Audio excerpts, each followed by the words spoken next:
Halo Sobat Bionik, jumpa lagi di channel YouTube Bionik Channel. Pada episode kali ini kita akan membahas tentang suatu terapi, yakni sebuah terapi kanker. Ya, kalau kemarin kita sudah membahas tentang pembedahannya, kemudian kita sudah membahas tentang beberapa jenis-jenis kanker seperti kanker serviks, kemudian kanker payudara. Kali ini kita akan membahas terapi yang biasanya sering sekali dijalankan oleh penderita kanker, yakni terapi tentang kemoterapi. Jadi teman-teman pasti sering mendengar kalau orang sudah kena kanker maka akan disarankan untuk kemoterapi. Nah, pada episode ini kita akan membahas tentang apa itu kemoterapi dan bagaimana A sampai Z-nya sebuah kemoterapi. Kita saksikanlah video ini sampai dengan tuntas. Dan buat kalian yang baru pertama kali nonton video ini, jangan lupa like, subscribe, dan tekan tombol loncengnya.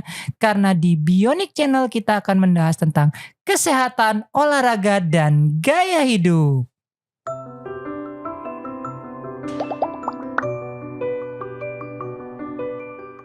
Baik, di studio telah hadir ini guru saya, senior saya, yang memang sudah berkecimpung di bidang kanker dan pasti banyak pasien-pasien yang sudah diselamatkan oleh beliau.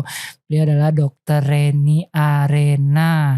Dokter Reni Anggreni Rena, biar nggak Arena hanya apa? Itu singkatan kadang-kadang. Dokter Reni Anggreni Rena. Selamat sore dokter. Selamat sore Dokter Cak Wahyu. Aduh, senang sekali ini saya di Bionik bisa mengundang sebuah orang pakar dalam bidang kemoterapi. Ini bisa dibilang. Mungkin dokter sebelum kita mulai mungkin dokter memperkenalkan diri dulu pada Sobat Bionik di rumah. Siapa dokter Reni dan apa keseharian dokter Reni? Silakan. Baik, terima kasih Dokter Cak Wahyu sudah mengajak serta saya dalam podcastnya.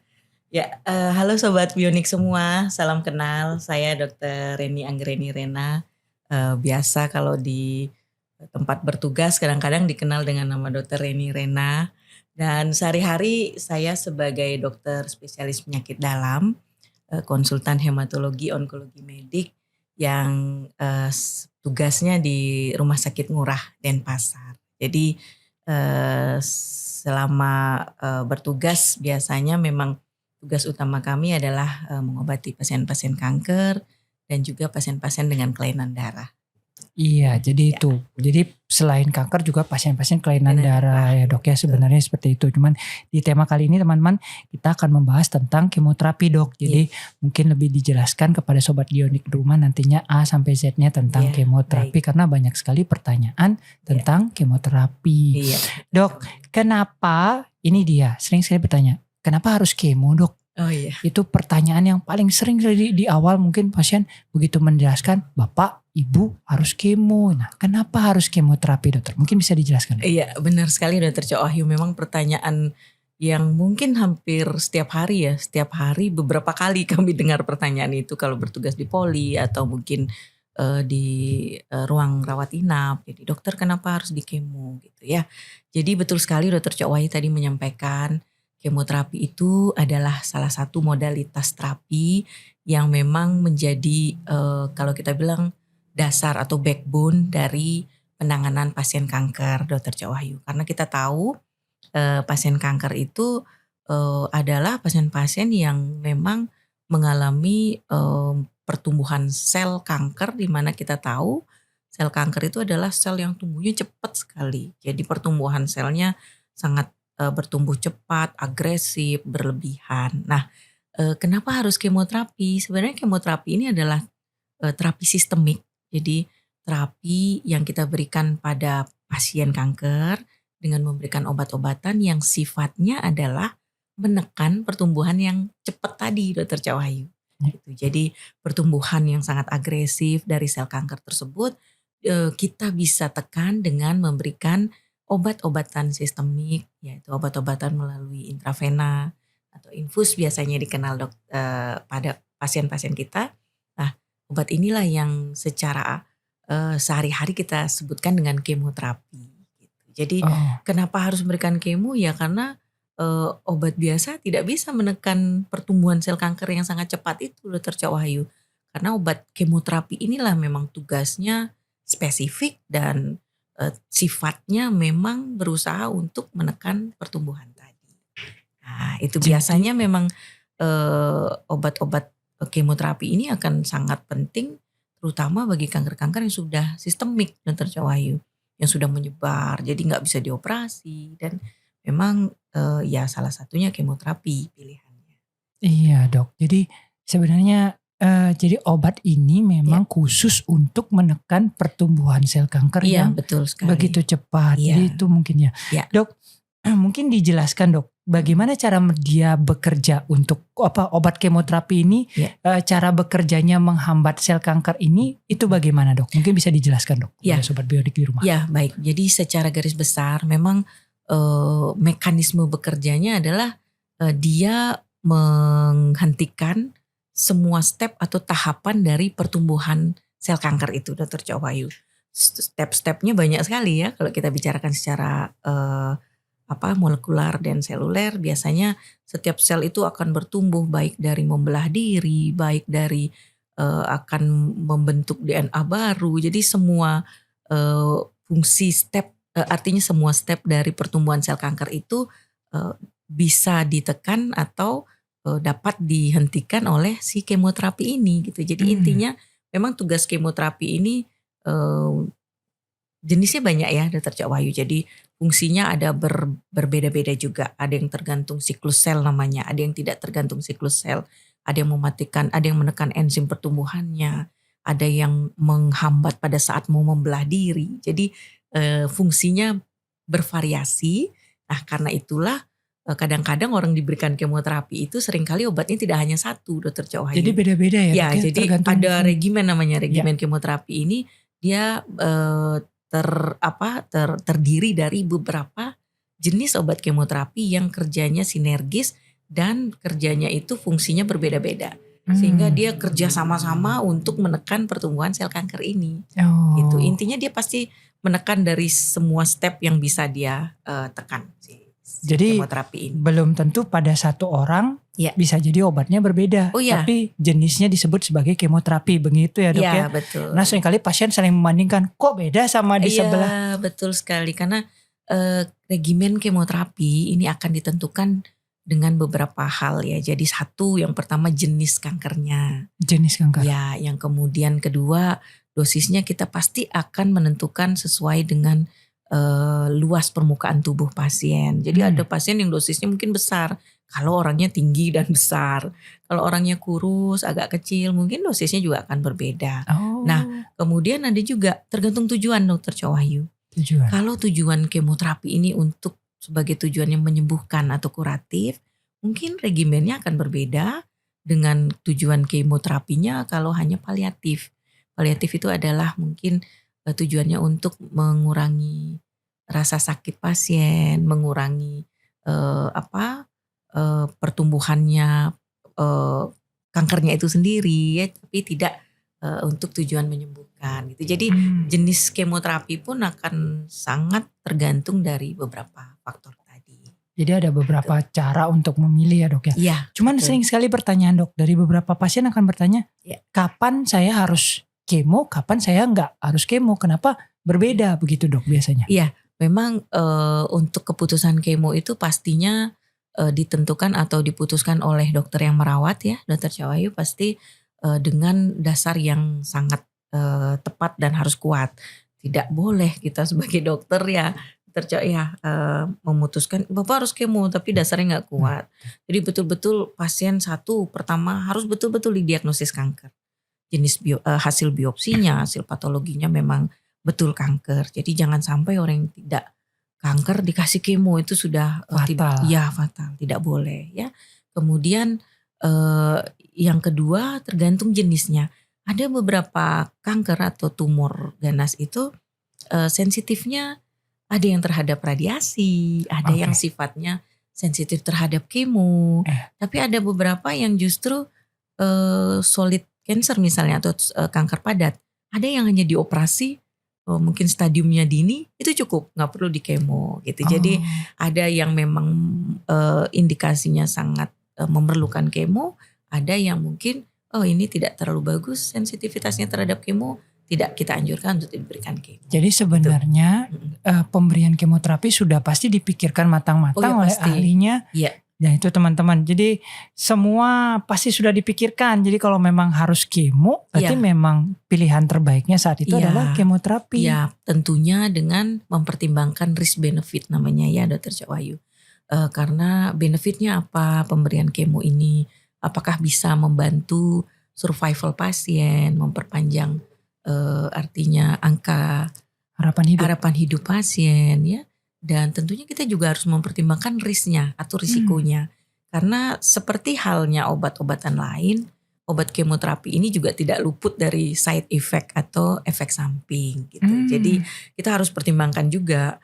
Nah, kalau sampai diputuskan untuk dianjurkan kemo, pastinya benefitnya harus lebih besar dibandingkan risiko yang mungkin muncul pada saat diberikan kemo tersebut. Oh, jadi Gitu. perlu pertimbangan pasti semuanya, Dok. Iya, harusnya. Dok, ini sering sekali bertanya, semua kanker apakah akan dikemo, Dok?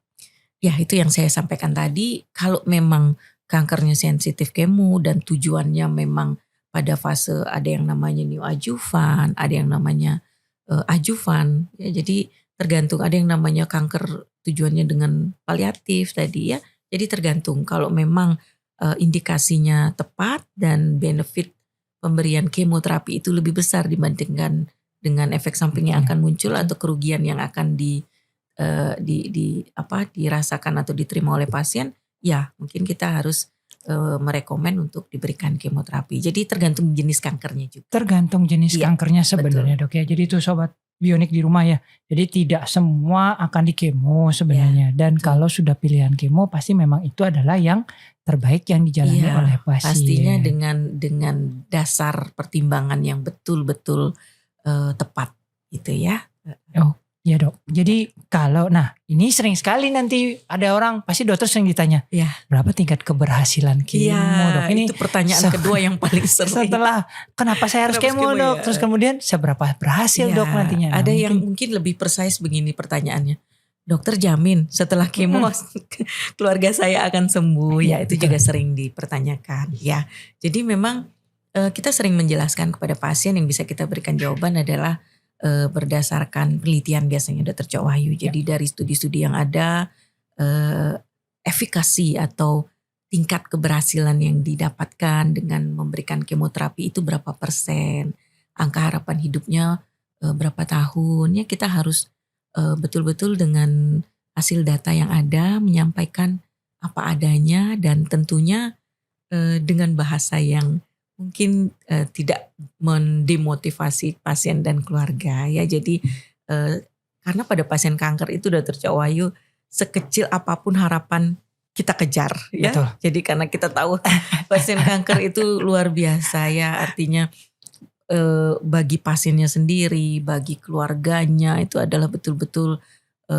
ya mereka harus betul-betul effortnya untuk mencapai kesembuhan itu kita tahu pasti sangat besar ya. Ya, karena sekarang sudah banyak sekali ya dok ya, sudah banyak sekali yang terdiagnosis kanker. Oh iya, insiden kanker makin tahun makin meningkat, dan beberapa jenis kanker bahkan ditemukan pada usia yang makin muda, Dokter Cak Wahyu. Jadi padahal dulu lebih banyak orang tua ya.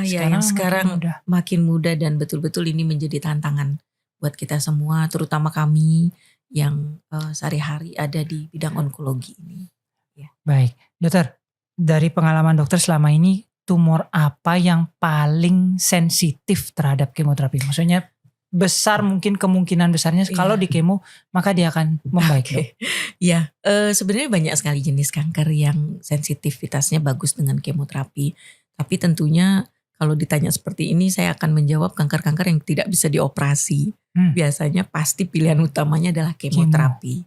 Jadi biasanya adalah liquid malignancy atau hematologi malignancy. Kanker darah ya? Kanker darah, ya, leukemia, limfoma. Jadi kalau kanker darah atau hematologi malignancy memang karena yang mengalami pertumbuhan berlebihan atau mengalami pertumbuhan yang agresif itu adalah sel darah. Ya. Jadi yang mana yang mau dioperasi kalau sel darah? Ya, jadi tentunya modalitas kemoterapi menjadi pilihan utama. Itu biasanya ya. Tapi memang sekali lagi beberapa jenis kanker darah pun tingkat keberhasilan dari kemonya pun bervariasi, Dr. Cak Wahyu. Ada yang bisa komplit respon seperti pasien-pasien limfoma Hodgkin ya. Contohnya Ari Lasso ya dok ya? Kalau dokter ingat. Ya, betul ya. Ari Lasso. Sepertinya limfoma maligna. Limfoma maligna sepertinya. Jadi maligna, itu kanker getah bening kalau saya tidak salah ya. Limfoma maligna. Ya ini karena beliau juga sudah statement di YouTube-nya pribadi. Ya, betul. Jadi kita mungkin ya bisa mengambil contoh. Beliau adalah tokoh publik ya, atau penyanyi, penyanyi, dan mungkin menjadi motivasi Dr. Cak Wahyu ya, bahwa ya kita tidak boleh langsung putus asa. Artinya untuk pasien dan keluarga bahwa dengan kemajuan teknologi saat ini ya beda survivalnya sangat menjanjikan, artinya betul, memberi harapan baru kepada pasien dan keluarga tentunya. Jadi jangan terlalu berkecil hati, banyak upaya dan effort yang bisa dilakukan, dan beberapa jenis kanker pun seperti yang Dr. Cak Wahyu sampaikan tadi, si penyanyi kita itu juga beliau mungkin ya artinya bisa dinyatakan sembuh ya, dan betul, itu satu contoh bagus sekali. Bisa bernyanyi lagi. Suaranya bagus lagi. Iya betul. Jadi itu teman-teman. Jadi kalau misalnya teman-teman biasanya sering mendengar mitos dok. Jadi ceritanya katanya menurut si A begitu. Padahal beberapa memang kalau memang itu kemo pasti memang sudah dengan pertimbangan dokter dan kemungkinan itu adalah yang paling terbaik untuk bagi pasiennya. Idealnya seperti itu ya. Jadi kami para dokter yang merawat sehari-hari ya Dr. Cak Wahyu, pastinya kalau memutuskan kemoterapi itu adalah dengan dasar pertimbangan yang harus betul-betul tepat dan harus yakin kemo ini akan berikan manfaat untuk pasien. Itu pasti. Ya. Dok, satu lagi yang masuk ke pertanyaan kebanyakan adalah bertanya perawatan setelah dilakukan kemoterapi dok. Oh iya. Itu mungkin banyak, saya di rumah harus apa dok? Iya betul. Saya juga harus bagaimana dokter? Nah, mungkin bisa dijelaskan dok. Keluarga pasien. Iya betul. Dok, ayah saya boleh melakukan apa saja? Kadang-kadang bertanya, dok boleh makan apa? Boleh olahraga atau tidak? Kadang itu juga sering saya ditanyakan. Ya jadi sobat bionik semua kita harus tahu ya. Jadi pasien-pasien yang on kemoterapi sedang dalam perawatan kemoterapi Dr. Cak Wahyu ya, atau mungkin pasca kemoterapi memang kita tahu beliau-beliau ini sedang dalam fase tentunya imunitasnya tidak terlalu berfungsi dengan baik ya. Karena apa? Kita tahu pasien-pasien kanker sedang mendapat obat-obatan yang tadi sifatnya sitotoksik. Sifatnya menekan pertumbuhan sel. Kadang-kadang sel-sel sehat yang tumbuhnya cepat seperti sel kanker juga ikut tertekan Dr. Cak Wahyu, termasuk sel-sel darah. Termasuk sel-sel darah yang peranannya dalam imun sistem tentunya luar biasa ya. Nah, pada pasien-pasien kemo ini memang dalam fase yang sistem pertahanan tubuh beliau tidak terlalu optimal gitu Dr. Cak Wahyu. Jadi tentunya kita bisa secara umum menyampaikan kepada pasien kanker ataupun keluarga pasien kanker untuk tetap menjaga kesehatan, menjaga kebersihan, higienis, sanitasi, baik pada individu pasien ataupun di lingkungan tempat tinggal beliau, orang-orang yang tinggal bersama beliau ya. Dan konsep-konsep lain untuk tetap mempertahankan sistem daya tahan tubuh yang optimal itu makan yang sehat ya. Olahraga boleh nggak dok? Boleh olahraga, tapi tidak dipaksakan. Jadi kalau sekedar jalan ya 20 menit sekitar rumah itu boleh Dr. Cak Wahyu. Apalagi kalau memang efek samping dari obat kemoterapinya tidak membuat pasien demam, tidak membuat pasien muntah-muntah, performa status atau kondisi pasien dalam kondisi stabil, baik boleh olahraga. Tidak dilarang, yang penting olahraganya jangan yang berat. Ya jangan ke gym. Ya panjat tebing gitu enggak ya. Jadi tolong ya. Jadi olahraga jalan santai itu masih boleh. Jadi boleh ya, jadi bukan berarti kalau orang kemo sobat bionik tidak boleh beraktivitas di kamar saja tidak ya.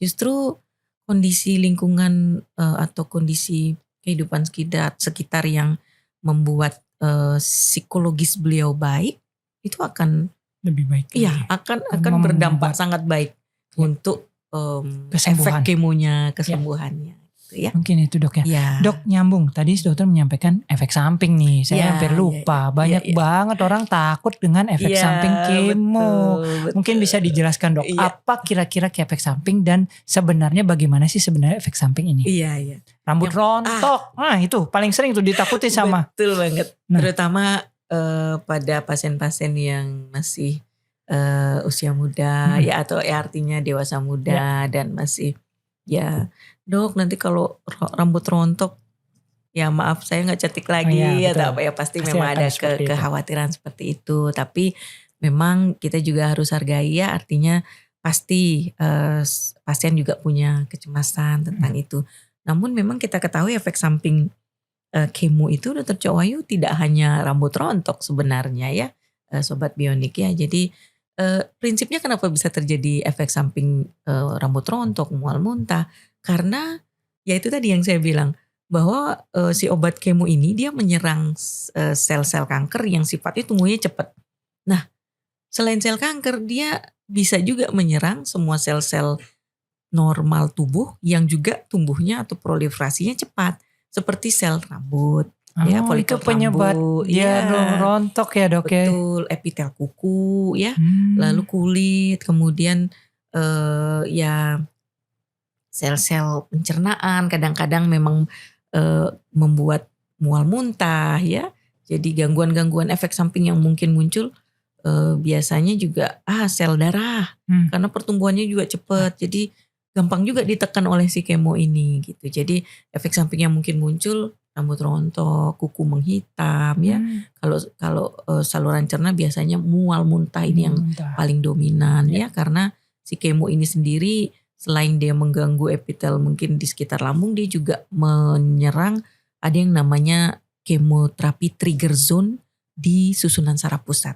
Nah, ini lebih dahsyat lagi. Jadi nyerangnya ke otak. Ya artinya ada suatu area di otak yang memang sensitif sekali. Kalau orang kena kemo di sanalah yang akan menginstruksikan proses mual dalam tubuh gitu. Ada yang namanya CTZ tadi. Jadi selain lokal ke GI ke alat ke organ pencernaan juga si kemo ini menyerang si pusat muntah lah anggapannya. Pusat muntah betul. Jadi ini yang buat karena dominan sekali kan Dr. Cok Wahyu. Paling takut nanti saya mual muntah ya. Jadi memang tidak dipungkiri sampai ada terminologi yang namanya kemoterapi induced nausea vomiting gitu. Jadi khas sekali mual muntah karena akibat kemo ya. Selain itu diare juga bisa, konstipasi gitu ya. Jadi dan yang tadi saya bilang sel darah bisa anemi, trombositnya rendah.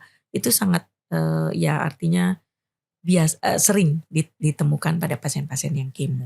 Ada beda nggak dok antara usia dan jenis kelamin efek samping itu?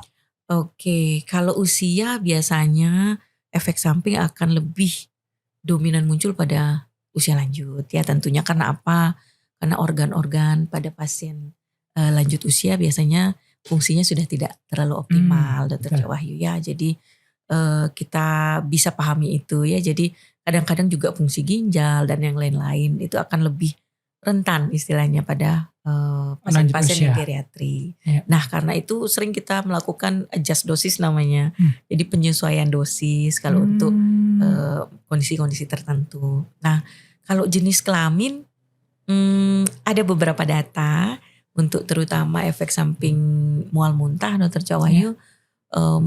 Ya dikatakan pada wanita lebih sering karena mungkin dari psikologis ya apakah hormonal dan metabolisme tubuh sedikit berbeda dengan laki-laki ya tapi pada prinsipnya tidak terlalu banyak berbeda lah ya hanya kadang-kadang mungkin ya mohon maaf kalau pasiennya wanita lebih cepat sedihnya, cemasnya, jadi juga efek bisa psikologisnya juga sangat mempengaruhi betul sekali. Itu mungkin sobat bionik rumah ya. Jadi efek psikologis itu sangat mengaruh kalau kalian misalnya menghadapinya dengan tenang dan lebih Tapi Ya. ini biasanya jauh lebih baik ya. Iya, Dokter Cak Wahyu, itu kita memang sering sekali ketemu di ruang perawatan. Kalau pasien yang fasenya sudah acceptance-nya tinggi, menerima, oke, sudah siap untuk diberikan kemo dan support keluarga.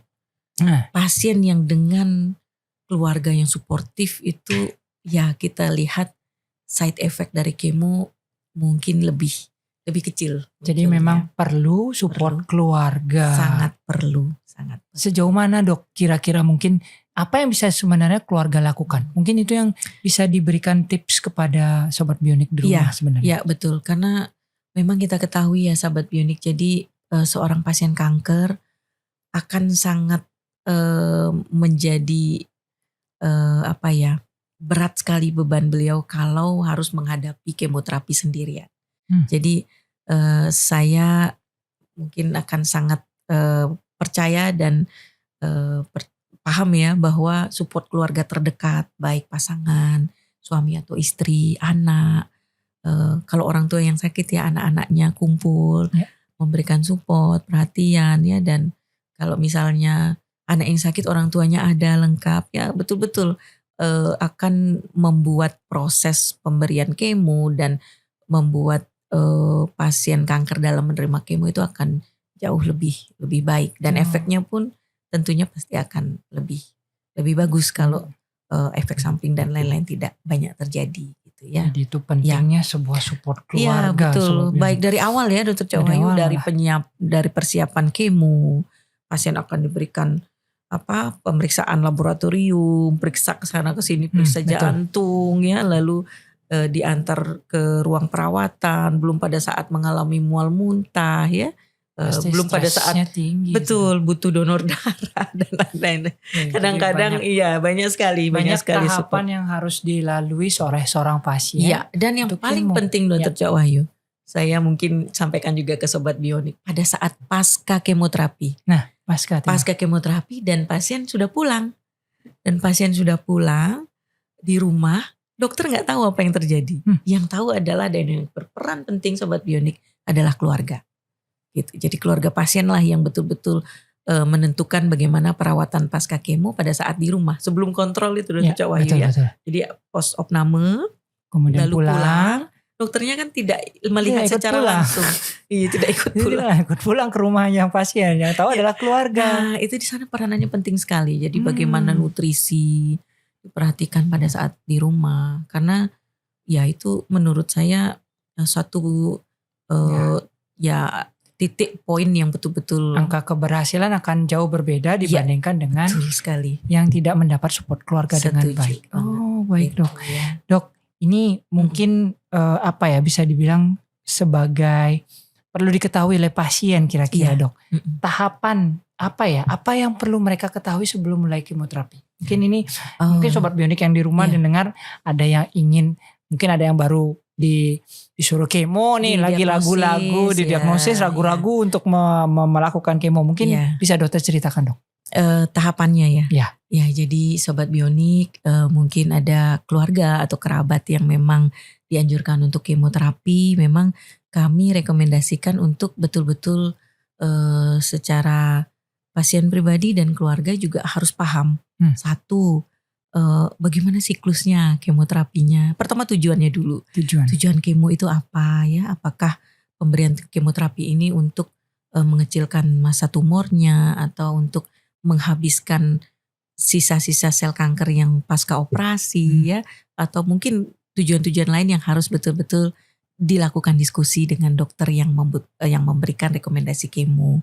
Kemudian yang kedua, jadwal. Itu harus tahu banget berapa minggu sekali tiap siklusnya. Kemudian pada saat pemberian kemo apakah one day care, tidak perlu opname Dokter Cak Wahyu, ada yang langsung sehari pulang 2 jam 3 jam langsung pulang ya. Lalu apakah harus nginep berapa hari, karena ini nanti kan tergantung logistik juga ya, artinya siapa yang mensupport ya, siapa yang menemani, menunggu ya, itu harus tahu semua. Kemudian berapa kali di kemo, next stepnya setelah kemo ini apa yang akan dilakukan gitu ya. Kemudian durante kemo efek samping apa yang mungkin muncul, itu juga harus diwaspadai. Jadi agar pasien dan keluarga betul-betul bisa mempersiapkan diri, bisa mempersiapkan oh ya nanti kalau terjadi ini harus cepat lapor atau seperti apa ya. Nah itu betul-betul harus diketahui dan ya itu rasanya yang memang tahapan-tahapan yang saya rasa harus tahu. Jadi pasien karena, harus tahu iya, apa karena keberhasilan pengobatan pasien kanker itu adalah kalau diskusi antara tim dokter dan keluarga dan pasien itu terjadi transparansi dan memang betul-betul berdiskusi dengan sangat baik ya. Jadi jangan sampai satu pihak, satu sisi kami yang merekomendasi tapi dokter dan pasien dan keluarga tidak paham. Itu juga tidak. Itu salah satu. Ya, salah satu angka keberhasilan letaknya pada komunikasi yang baik. Komunikasi yang baik antara dokter, pasien dan keluarga. Ya, bahkan kalau pasien-pasien yang well educated tanya, dok, bukti kemo ini berhasil apa? Nah, itu jadi jangan lupa kemo itu tidak hanya Dr. Cok Wahyu lagu Indonesia Raya kasih 6 kali cukup gitu, sama pukul rata enggak, tidak ya. Jadi harus yang paling penting adalah harus ada evaluasi pasca kemo. Evaluasi terapi kemo. Iya. Setelah kemo kita mau tahu dong berhasil atau tidak, terutama keluarga pasien. Dok, sudah ngecil atau tidak? Wah, saya senang sekali kalau keluarga pasien mau bertanya, artinya beliau punya paham dan punya tujuan yang sama. Ya, tujuannya sama dengan dokter. Iya, jadi sudah satu visi nih. Betul. Ya, tujuannya kan untuk menyembuhkan si kanker. Jadi jangan lupakan untuk Sobat Bionik ya, mungkin yang ada keluarganya direkomendasi kemo, jangan lupakan untuk menanyakan evaluasi hasil kemonya. Iya. Sampai di mana ini Dr. Cok Wahyu pasca kemo? Harus ngapain kita? Iya. Harus apa nih yang selanjutnya? Sudah betul bersih. Terapinya sudah sukses atau belum? Betul sekali. Ya, jadi jangan sudah selesai sudah. Tapi tidak tahu. Kalau ditanya di rumah apa hasilnya? Nggak tahu. Begitu biasa paling sering ya. Betul. Kata nggak tahu. Ya, jadi saya sangat sarankan untuk diskusi sama dokter. Diskusi dengan dokter. Ya. Dok, tadi menarik dok, ada one day care. Iya betul. Jadi kemo tanpa perlu rawat inap. Mungkin diceritakan sedikit dok. Iya Sobat Bionik. Jadi sekarang layanan kemoterapi di beberapa rumah sakit, terutama di tempat kami bekerja ya di rumah sakit murah, memang ada yang namanya one day care. Bahkan mungkin di service artinya di kemoterapi, layanan kemoterapi lain, rumah sakit lain pun juga ada ya. Jadi one day care itu adalah apabila pasien yang mendapatkan kemoterapi diperkirakan untuk memasukkan atau administrasi dari kemoterapinya tersebut dan pemantauan dari obat kemo yang dimasukkan tersebut tidak melebihi 6 jam, Dr. Cok Wahyu. Jadi artinya ya mungkin siklus masuk obatnya sekitar 30 menit, 1 jam, lalu kita evaluasi 1-2 jam, pasien tidak ada keluhan dan stabil ya, kondisi vital sign atau tekanan darah dan lain-lain, itu bisa pulang. Jadi tidak perlu rawat inap teman-teman. Ada beberapa jenis ada beberapa jenis tapi betul. Jadi biar tidak katanya tidak perlu rawat inap. Nanti begitu protes ke saya nanti dok. Jadi memang beberapa jenis bisa tidak rawat inap. Betul. Tapi beberapa jenis kalau memang rawat inap. Jadi tergantung dokter ya dok ya. Kalau memang obat kemonya habisnya 3 hari ya harus rawat inap. Betul. Mungkin itu jadi pertimbangan Sobat Bionik di rumah ya. Nah dok, ini mungkin terakhir dok, pesan bagi Sobat Bionik di rumah yang ingin siapa tahu ada keluarga atau dirinya sendiri yang menjalani kemoterapi. Silakan dokter. Ya baik, terima kasih Dr. Cok Wahyu. Jadi saya diizinkan untuk menyampaikan ini, mudah-mudahan nanti yang nonton podcast Bionik ini jadi lebih paham. Dan Sobat Bionik semua, jadi untuk yang saat ini mungkin ada keluarga atau mungkin Sobat Bionik sendiri yang sedang terdiagnosis kanker dan sedang direkomendasi untuk pengobatan, salah satunya mungkin kemoterapi, saya pesan yang pertama jangan berkecil hati ya. Jadi tetap semangat untuk berobat karena memang obat-obatan kanker dewasa ini sudah banyak sekali kemajuannya Dr. Cok Wahyu ya. Jadi tetaplah membuka diskusi dengan baik dengan tim dokter yang merawat, percayakan dengan tim dokter yang merawat. Apa yang direkomendasikan, ya idealnya sih pastinya itu yang terbaik. Dan untuk perawatan kemoterapi memang tidak akan sama satu pasien dengan pasien lain. Ada yang mungkin beberapa siklus dan ada yang beberapa hari. Jadi jangan merasa kok beda gitu ya. Jadi memang tidak semua sama, dan beberapa efek samping dari kemoterapi memang itu akan bisa terjadi, tapi tidak selalu terjadi juga. Dr. Cak Wahyu, ada juga pasien-pasien yang mungkin ya mual muntahnya ringan, masih bisa makan, masih bisa minum ya. Dan yang paling penting adalah ya artinya support keluarga. Mohon diberikan support terbaik untuk keluarganya yang sedang menjalani kemo, karena sudah dipastikan menjalani kemoterapi itu bukanlah hal yang ringan. Jadi disupport pasien yang sedang menjalani kemo, keluarganya yang sedang menjalani kemo, dan jangan lupa tadi banyak-banyak berdiskusi terutama tentang apa yang mungkin layak dilakukan ya, dan bagaimana hasil dari terapi. Jadi itu adalah merupakan salah satu kunci keberhasilan. Jadi sekali lagi perkembangan obat kemoterapi sudah sangat banyak, jangan berkecil hati. Kalau ada apa-apa, lebih baik berkonsultasi dan berdiskusi dengan tim dokter gitu. Ya, mudah-mudahan ada manfaatnya ya untuk sobat Bionik. Sangat bermanfaat ini dok. Dokter, nanti saya izin, jadi sobat Bionik di rumah nanti saya izin sama dokter ini, saya akan kami cantumkan Instagram dokter Reni. Mungkin boleh, bisa silakan. Kalau ada yang ingin berdiskusi mungkin dok, boleh. Jadi dalam artian ingin konsultasi bisa lewat Instagram terlebih dahulu. Silakan. Misalnya pengen apa ya, misalnya bertanya dok bagaimana dengan kemo ini, kemo itu, mungkin itu bisa. Boleh, silakan. Jadi, terima kasih banyak ini. Jadi teman-teman sobat Bionik di rumah jangan takut untuk kemoterapi, karena sekarang kemajuan obat kemoterapi sudah sangat canggih, dan pasti pilihan kemoterapi sudah ditentukan oleh dokter yang merawat. Jadi silakan berdiskusi dan jangan lupa support keluarga sangat penting untuk menjalani kemoterapi. Baik, terima kasih dokter. Demikian episode kita kali ini. Jangan lupa like, subscribe, dan tekan tombol loncengnya, karena di Bionik Channel kita akan membahas tentang kesehatan, olahraga, dan gaya hidup. Terima kasih.